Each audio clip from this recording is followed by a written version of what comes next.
Hi, this is John with WTI.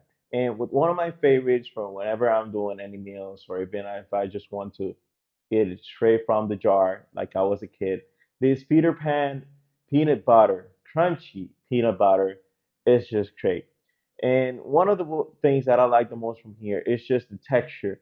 It's not a plain peanut butter that you are just feeling the whole sensation. No, this actually has this little chunks of peanut that once you put it with any one of your meals, it could be pancakes, it could be milkshakes, it could be like I do. I like to add this to my oatmeal and then mash it all together, and it just gives you this nice sensation.